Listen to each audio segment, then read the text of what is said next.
और गलियात की शाहराहों पर चमचमाती गाड़ियों की रौनक। विंटेज गाड़ियों की रैली ने सयाहों की भरपूर तवज्जो हासिल कर ली। 50 साल से जायद पुरानी गाड़ी को बेहतरीन हालत में देखकर शुरका दाद दिए बगैर न रह सके। तफसीलात के लिए एबटाबाद से सरदार राशिद खान की ये रिपोर्ट देखिए।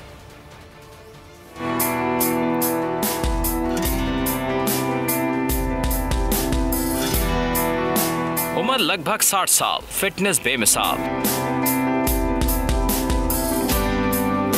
गलियात की खूबसूरत वादी नथिया गली में विंटेज गाड़ियों का मेला सजा तो पुरानी गाड़ियों के शौकीन अफराद का समंदर उमड़ आया। गलियात डेवलपमेंट अथॉरिटी के जेर एहतमाम विंटेज रैली में BMW, फरारी, मर्सिडीज और डेविडसन रखने वाले चमचमाती गाड़ियां लेकर पहुंचे। शुरका ने गाड़ियों के मालिकान को दाद के मुस्तहिक ठहराया। जी, नथिया गली में आए हुए और बहुत हसीन मौसम है और आज यहाँ पे रैली थी and I am so glad. उन्होंने सिर्फ प्लान नहीं किया, इसको एग्जीक्यूट भी किया और मेरा ख्याल है ये यहाँ पे गलियात में या नथिया गली में मैंने पहले इस तरह का कुछ इवेंट देखा एंड आई होप कि आगे भी ऐसे इवेंट्स होते रहें। अगर हमारी इन पुरानी गाड़ियों के थ्रू पाकिस्तान का एक अच्छा सॉफ्ट पैगाम पूरी दुनिया में जाता है तो वो हमारी खुशी का बायस होता है। विंटेज कार मेले के मुंतज़मीन का कहना था कि सरगर्मी का मकसद कदीम चीज़ों की अहमियत को उजागर करना था, जिसका मेन पर्पस तो था कि एक हेरिटेज को यहाँ पे प्रमोट करना। पूरे पाकिस्तान से, यहाँ कराची से, लाहौर से, इस्लामाबाद, पेशावर, पूरे पाकिस्तान से यहाँ पार्टिसिपेंट्स आए हैं। नथिया गली में 45 से ज़ायद गाड़ियाँ और मोटरसाइकिलें शो की रौनक बढ़ाने के लिए मौजूद थीं। क्लासिक गाड़ियों की नुमाइश अवामी सतह पर मुस्बत रुझान के फरोग का मजहर है। कैमरामैन इमरान जमान के साथ सरदार राशिद खान, बोल न्यूज़, नथिया गली, एबटाबाद।